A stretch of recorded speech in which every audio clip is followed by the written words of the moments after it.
Hey Mysterions, I'm Shay. I'm Jen. And this is Crimes, Cryptids, and Controversies. This is a podcast where we dive deep into controversial crimes and freaky paranormal tales that we're going to try and release every Tuesday, but sometimes we get a little froggy and we'll post more. So subscribe to our podcast and keep up with our random episodes. Buckle up, this is going to get chaotic.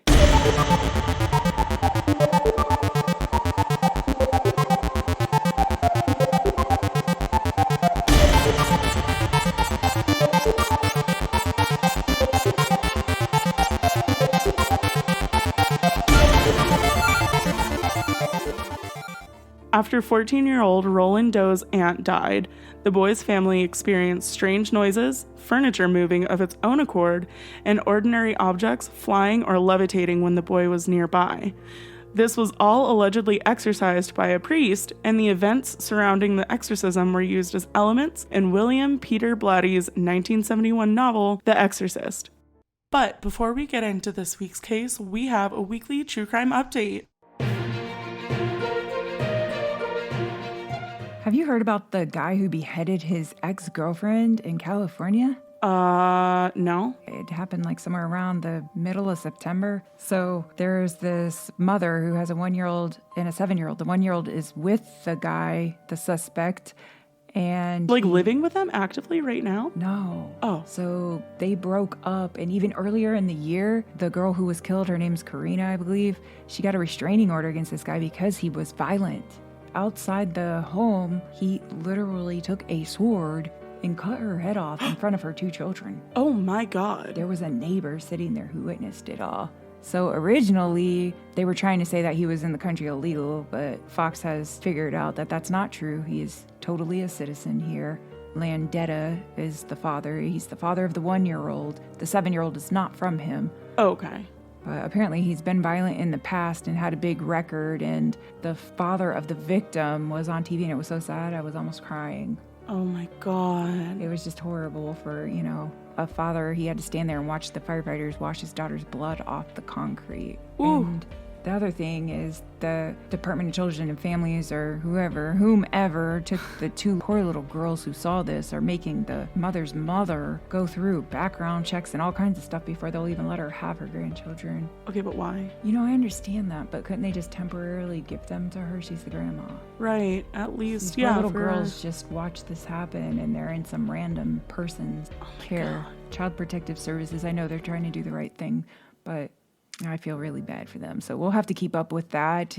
He has been arrested. He has been charged with felony murder. As he should. And they're trying to deem if he's mentally competent to stand trial, as always. So, guys, we're going to keep up with this one, and we'll let you know what's going on with that as we find out more. Yeah, absolutely. So anyway, quick pivot into the paranormal. Now into today's story. So this all starts in a small suburban town in Cottage City, Maryland, that housed a middle-class German-American family. The family was actively practicing evangelical Lutheran practices with their son, Ronald. He was baptized at 6 months old. When Ronald was 14, he was really close to his Aunt Harriet. Or Tilly. It depends on the source. So if you hear Aunt Harriet or Aunt Tilly, we're pretty much talking about the same person. Yeah, same lady, different name. The 2 bonded due to their combined interest in spiritualism, and she was the one who introduced him to the Ouija board. It was reported that Aunt Tilly had an avid interest in spirituality and had gone to great lengths in order to make contact with the other side, which seemed to somehow affect the whole family. For example, the family was taking a Sunday drive while they were visiting Aunt Tilly when the seatbelt in the back seat began to curl up, and Ron and his mom were being pulled together by an invisible force and pushed into the seat. Yeah, the way I would just immediately open the door and bail out. Right, who I'd cares? be like, I'm done. Pull over the car right now. Yeah. I'm out. You guys can go. I'll find my way back. Give me an Uber. They managed to make it back to Aunt Tilly's home, and when Ron's dad reached to turn the car off, the key wasn't in the ignition and was later found under the front seat. No. Yeah, this was before push to start, so no thank you. Wow. I guess there was no Ubers back then either. Yeah, you're hoofing it home. Hope you got your walking shoes on. Right. So Aunt Tilly died just 11 days after all these weird occurrences. She was only 54, but she had multiple sclerosis, so January 26, 1949 is the date that she passed. Quickly after her death, Ron started to notice scratching sounds from the floors and bedroom walls. It would start around 7 p.m. and go up until about midnight. The previously sturdy pipes started randomly leaking, and his mattress would suddenly shift or move around. All in all, the scratching lasted about 10 days and stopped with the 3-day period of silence that ended with the sound of squeaking shoes in Ronald's bedroom. I would move. Yeah, I'd move into the back alley. I don't care. This lasted about 6 nights, and on the 6th night, the scratching sound continued. It was also reported that at one point, there were footsteps that beat out a rhythm of marching soldiers. Okay, something about things being rhythmic that I can't see really me up. I'm not sure what it is, but like if I hear thumping, that's like to a beat. Right. Goodbye. If it's chaotic, you can kiss it off to the wind. Or, Yeah. I don't know, there's a squirrel up on the roof, but when it's rhythmic, Yeah, the squirrel's practicing his line dance maneuvers rhythmically. No, thank you. I'm out. It was also reported at one point there were footsteps that beat out. Oh, We're really traumatized by that. okay. So there were scratch marks that were noticed on the mattress, and after a while, the scratch marks started showing up on his body, which is really strange. Also a big no from me. Yeah, no. If I wake up and there's scratches on me, I'm done. Oh, just wait, because some of them are in spots where there's no way he's reaching. At first, the family believed that it was Aunt Harriet and even attempted to reach out and communicate with her and ask her to let them live in peace. But this connection only made the issue more intense. One night when these happenings were going on, in Ronald's bedroom, Ron's mom asked the entity, "If you are here, knock 3 times." And there was a knock 3 times. And she asked again, "If you are Tilly, tell me positively by knocking 4 times," which was followed up by another knocking of 4 times. I'm I don't done. trust I'd that. be out. Yeah, See you, Tilly. Nice That's- knowing you. You can have the house. That's Goodbye. all yours. Yeah, I left it to you in my Love will. ya. No, Thank you. So Ron's parents reached out to psychiatrists at Georgetown University Hospital, a Jesuit institution, to come in and try and exorcise their son. And when that didn't work, they contacted their Lutheran minister, Reverend Luther Schultze. On February 17th, from around 9:20 p.m. to 9:20 a.m., he stayed at the church with the Reverend. I feel like outside of this would be kind of a suspicious action, but Yeah. he's trying to exercise him. It's a little less weird. So outside of this, we would be like, why is a young boy staying with the Reverend? Yeah, there are some questions to be asked. You know, this was kind of before they started asking all those questions. This could very quickly devolve into a true crime episode. Oh, Lord. They decided it was time to try to get some sleep and go to bed. And when Reverend Schultz turned on the lights, he saw that the bed was vibrating with his own eyes. Ew. And when he started praying, the vibration became more violent. In order to debunk that this was the boy doing anything, Schultz had Ron get in a heavy armchair and hold his knees to his chest so that way his feet weren't on the floor, and was tightly wrapped in a blanket by the Reverend. But regardless, the chair began to move and was moved so forcefully it tipped over. You know, Yeah, I'm done. I've said I don't it even 42 understand. times and There's so many flags there. I don't know why we're still hanging around. I know. You know what? Just send him off on his merry way and be done with it. It's okay. Bless him in some holy water. A whole big tub of it. Let him go swimming. So Ronald yelled as he felt, "It's over with me, Pastor." Trying not to be dismayed, the Reverend Schultz made a pallet of blankets on the floor for Roland, or Ronald, then watched closely. Roland, right? Am I saying Roland? So it's Roland or Ronald. His name's actually Ronald something, which we get to later.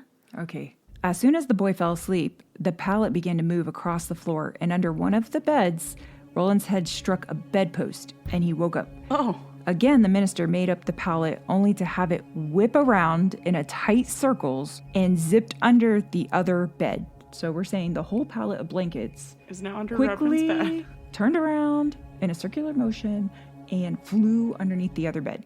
That's another thing that fucked me up in scary movies. Quick, jarring movements and rhythmic things. Kind of the two opposite things of each other, but I don't care. They're both horrible. So by now, Roland's hands were visible and his body rigid. The blankets didn't even wrinkle. But ultimately, they decided he wouldn't be able to assist. He did put in his old college try, though. He tried, wasn't successful. He wrote to the parapsychology laboratory at Duke University in North Carolina around March 1949 and explained how, quote, chairs moved with Ronald and one threw him out of it. His bed shook whenever he was in it, end quote. Schultz also explained how the family's floors were, quote, scarred from the sliding of heavy furniture, quote, and how, quote, a picture of Christ on the wall shook, quote, whenever Hunkler was nearby. And Hunkler, we're talking about Ronald. Later on, they divulged that that's his last name. Yeah, it was originally Roland Doe. Some journalist figured out his real name and put him on blast, so. There you go. All right, so the family also called into Lutheran ministers and rabbi, and while the rabbi was trying to figure out what was wrong with Ron, the boy suddenly started to talk in an unknown tongue, which is a form of glossolalia. And after a while, the rabbi determined that he was probably speaking in Hebrew. However, a recording of Ron's voice was sent to a professor of Oriental languages, and his opinion was that Ron was speaking in Aramaic, the language spoken in Palestine in Jesus' time. That's weird. That would freak me out. And that he knows it. Like, either homeboy has a hella IQ and he's learning all of these languages in his spare time, or the somebody demons. else is living inside of him from the Pazuzu's past. vibing. Lutheran ministers suggested that the family reach out to the Jesuits for help, and luckily for them, they were able to send out Father Albert Hughes, the local Catholic priest, to perform an exorcism in late February of 1949. While his uncle was driving Ronald to a rectory for the baptism, he alleges that Ron suddenly glared at him and grabbed him by the throat and shouted, "You son of a bitch! You think I'm going to be baptized, but you are going to be fooled." No, you're going to live on the side of the road is what's going to happen. Goodbye. Out of the car. Thank you very much. I normally don't endorse child abandonment, but this is like a special circumstance, I think. Yeah. What should have only been a 15-minute process took Ronald several hours because every time the priest recited, "Do you renounce the devil and all his works?"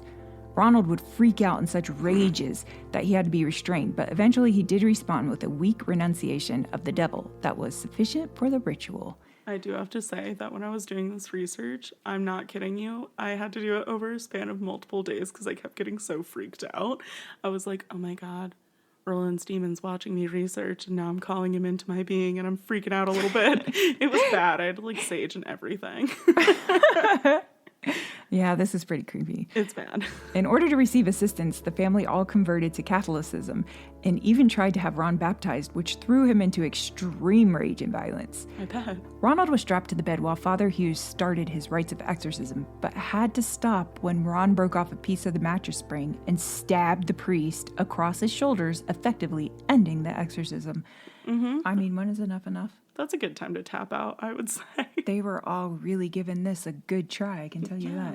Full physical assault, I'm over it. Father Hughes wasn't the only one injured in the process, however, because on February 26th of 1949, Ron had red scratches on his body that would continue to appear for the next 4 nights. One of the scratches on his chest formed the word Louis, L-O-U-I-S, which Ron's family took as a hint that they all needed to go to St. Louis, where the family had relatives in order to find a way to save their son. They probably just wanted to go on a family vacation. They're like, oh my God, Louis, let's go. Meanwhile, the demon's like, that's my name, actually.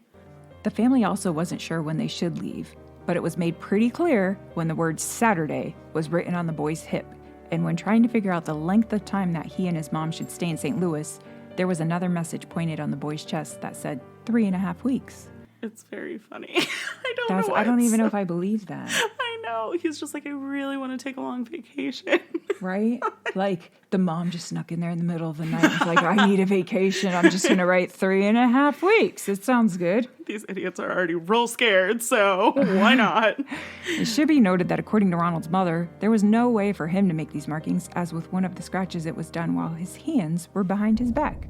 All right, so the squad goes to St. Louis, and while they were there, a psychiatrist was consulted, but said that Ronald seemed to be a normal functioning boy. Even though Ron was irritated at some of the questions and procedures, the psychiatrist just believed him to be somewhat high-strung. High-strung. I mean, he's not off. He's just high-strung due to demons. I guess high-strung can have lots of meanings to lots of different people. Right? The exorcism of Emily Rose, she was just high-strung. High-strung. A reverend in St. Louis also recommended that the family used blessed candles and holy water and special prayers. However, when Ron's mom lit the candles and started praying, a comb, quote, flew violently through the air and extinguished them, unquote. You know, I have 4 children and I love them to death, but I don't know how I would handle this. There are combs flying. I could have gotten stabbed in the neck. You don't know. I feel like I would build a rubber room. You can get exercised in the rubber room. Mommy loves you. And I would just wait Aunt Tilly out.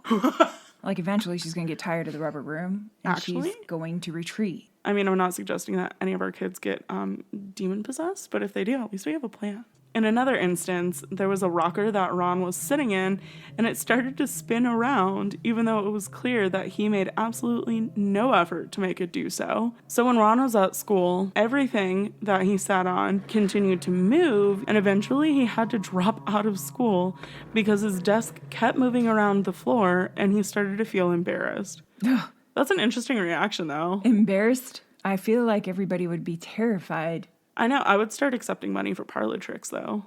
Start using it to your advantage. Be like, hey, Aunt Tilly, let's scare these boys over here. They tried to take my milk money last week. A cousin for the family was going to school at St. Louis University while Ronald was going through his struggles, and they were actually able to put the family in contact with Father Walter H. Holleran and Reverend William Bodern, who were both willing to perform an exorcism on Ronald. So the exorcism started officially in early March of 1949 when the exorcists witnessed scratching on the body and noticed that the mattress was moving again violently, which was coincidentally the same thing that happened in Maryland when the first exorcism failed. Father Bodern also tried to protect Ronald by putting a crucifix under his pillow, but the demon was having none of that because when the family returned to Ron's bedroom in the morning, they found the furniture flipped over and the crucifix moved to the edge of the bed, and Ron's mattress was shaking uncontrollably. It's just crazy to imagine that. I know! All these people know this is going on, but they all keep jumping in and saying, yeah, I'll try. I tell you that there's scratching and violent mattresses and cutting and an evil kid, and you're like, bring them to me. It's just a pissing contest at this point. Like, they just want to be the one who fixes it, but they're going to be the one who's going to heaven quickly if they don't get it together.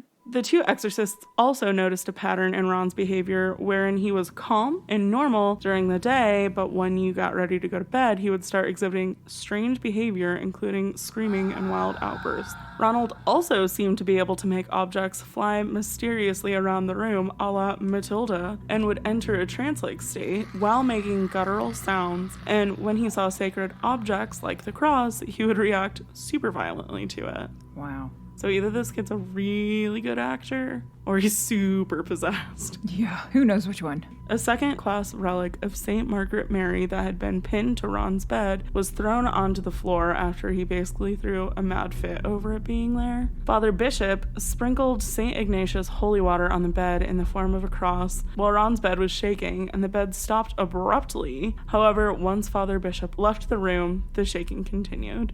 So most people think that exorcisms will last like a few days, one and done, whatever, but it turns out it takes a few months, and during the few months that Ronald was afflicted, there was a time when priest Bodern interpreted X that was scratched onto Ronald's chest to mean that it was the Roman numeral 10, and basically jumped to the conclusion that there were 10 demons in this poor boy's body. Oh my. There was also an instance where a pitchfork-shaped pattern of red lines went from the boy's thigh to his ankle, and this actually continued to happen every night for more than a month. That's crazy. On the evening of March 20th, Ron peed all over his bed, kind of like in the movie The Exorcist, and began shouting and cursing at the priest, which led his parents to a breaking point, and they ended up just taking him to the Alexian Brothers Hospital in St. Louis for a more serious, in-depth treatment. You know, those parents are... They're amazing. Troopers. Because we started in, January, and we're in March now? Yes, ma'am. And they've been taking this kid all over the country back in the time in the days of age where we didn't have Teslas and, cars didn't drive 60, 80 miles per hour. Oh my God, that's right. You're basically in like a horse and buggy. Right. We're talking about way back. These were long trips to take this kid places. Oh my God, and him screaming and like puking in the back seat. Ugh. Now we're at the Alexian Brothers Hospital around April 18th. So we started back in January. So we're about, 3 months in? I think it's 4. 4. Yeah. Oh, wow. Yeah. Okay. There was a breaking point for Ronald. It's the Monday after Easter, and Ron had been woken up with seizures and yelling at the priest saying that Satan would always be with him and the priests. Walter Halloran and William Van Roo responded by laying holy relic crucifixes and rosaries on Ron. I just want to know if it sizzled. I was literally imagining like bacon on a pan. Or did they scratch the shape of him into him? Ooh, like burn marks? No, thank you. Obviously, this really agitated Ron, and at some point he had broken Halloran's nose. Yeah. By 10:45, the attending priest called on St. Michael to expel Satan from Ron's body. The priest was begging and pleading for St. Michael to battle Satan on behalf of Ronald's soul to save him. This whole ordeal only lasted about 7 minutes, and Ron came out of the strands and just said, "He's gone." Wow. It is done. The house is clean. Could you just imagine the kid flipping like a total 180 and being like, "He's gone." Yeah, that's actually a lot worse than The end. continuing to lose your marbles. He said that he had a vision of St. Michael vanquishing Satan on a great battlefield. Oh. Everything seemed to come to a screeching halt at that moment, and by all accounts, Ronald Hunkler went on to live completely normal life from that moment forward. Oh. I'm so happy for him. Right? His family's like, just don't come over for like Easter dinner though. The whole ordeal took about 3 months with more than 20 exorcism rituals performed on Ron. The whole story first became public after an article in the Washington Post was reported in August of 1949. But the article's difficult to go off of because it didn't provide super in-depth details. I mean, we can only imagine. Back in 1949, did they really put all this stuff out? And they didn't have technology like we have now. You can just like get on the keyboard and type up a huge paper in Microsoft Word or something. And then like send it to your colleagues and be like, can you fact check this? I mean, then you got to print it up. I mean, it's not going to be as in-depth. No. Yeah. You should have started a blog. Yeah, a blog back then. In 1941. It wasn't until 1971 when William Peter Blatty wrote the novel The Exorcist, which was based on the unofficial diaries cast by Hollering and Bodern, that this case really found traction in the book, was able to stay on the bestseller list for 54 weeks, and after was made into a movie in 1973, and is one of the highest grossing horror films of all time. And I still have never seen it. Yeah, I only saw a part of it. Yeah, I got bored. I need to go back and try to watch it again. I feel like I was too young. We should have a viewing party. You guys, do you want to have a viewing Let's party? have a viewing party. Everybody get your popcorn out. Get your rosaries Get or your your crosses crucifixes. or whatever you believe in. We're open for everything. Get your crystals if that makes you feel better. Yes, That's okay. anything. Obviously, as movies do, it took many liberties going on here and a little bit of stretching of the truth. No way. With the most obvious being that Ron turned into a 12-year-old girl named Reagan. And the movie also completely neglects the timeline in which the family moved to Missouri and instead took place entirely in Washington, D.C. Another great example of creative liberties was the time that Reagan had turned a full 360 degrees in the movie, and Ron also never vomited green matter during his many tantrums, or did he try to use a bloody crucifix to masturbate? I remember hearing about that, and I'm like, that's an actual child playing that role, so that makes me uncomfy for so many reasons. Right? Eventually, Ronald went on to get married, and he had a son that he named Michael after the saint that he believed to have saved his soul. So, imagine this. You're a woman, and you're getting on these dating apps that they don't have back then. And you meet this cool guy named Ronald, and he's like, hey, I was possessed with, 10 demons, and it took, 30 exorcisms and 4 months of time to get them out of me, but I'm good now. You want to marry me? I guess you could say I'm really brave. And then she went on to have a kid with him. True love. We want to make sure that, we keep the demons going. I don't know. They breathe like babies, right? Right, I don't know. He went on to work for NASA and helped to invent a special technology to make space shuttle panels resistant to extreme heat and contributed to the Apollo space mission of the 1960s. He also told one of his friends that he was always super on edge about his colleagues discovering that he was the inspiration for the book and the movie The Exorcist. I love attention way too much. That is amazing though. Like, you think as a young boy you'd be traumatized and you'd go out and break the law and do all kinds of crazy things and go to court and tell the judge, it's not my fault. I was possessed when I was a child. Pazuzu. But he actually moved on and went on to did work. Amazing things with his life. That's incredible. No, I would have told everyone to. I would have been like, I'm so brave. I had a demon in me. 10 demons in me. I think I deserve free ice cream today. So, William Bowden passed away in 1983, and Walter Halloran lived until 2005. Until the day he died from cancer, he was also the last surviving member of the main team that performed the exorcism of Roland Doe. The Alexian Brothers Hospital was torn down in 1978. Bummer. I know, I want to go to that place. I know, damn it. But until its demolition, the room that Ronald had stayed in was boarded up and sealed. The home where the family lived in Maryland is now an empty lot after its abandonment in the 1960s. Road trip. If we go to Maryland, we're totally finding that empty lot. Oh my god, because we want to go to Salem for Halloween. It's not far. Oh. Ronald eventually passed away in 2020 due to a stroke just a month before his 86th birthday. That's an incredibly long life. With all that trauma too? Oh, good god. Wow. I mean, I can't even imagine what this guy went through. 10 demons, Ken. Have you guys heard any similar stories like this? We want to know. Yeah, seriously, I want to know if you guys know anything or have a family member who's possessed. Slide in the DMs. And we're not talking about a little ER visit. We're talking about somebody who's truly possessed. They better be vomiting green vomit, you guys. Thank you guys so much for joining us. And if you like content like this, please feel free to subscribe to the podcast wherever you're currently listening and leave a review on either Podchaser, Apple Podcasts, or Spotify. It really helps us to figure out what is working for you guys and what you guys want to see changed. You can follow us on Instagram where we post content daily. Our DMs on Instagram are always open if you guys want to offer suggestions, story ideas, or just to say hi or tell us that one time you were possessed. We respond to everybody because we love this little community that we're working on building up together. We also have a website, cx3podcast.com, that has a blog, backlogged episodes, and more just like random super fun stuff. Have a safe day and always watch your back.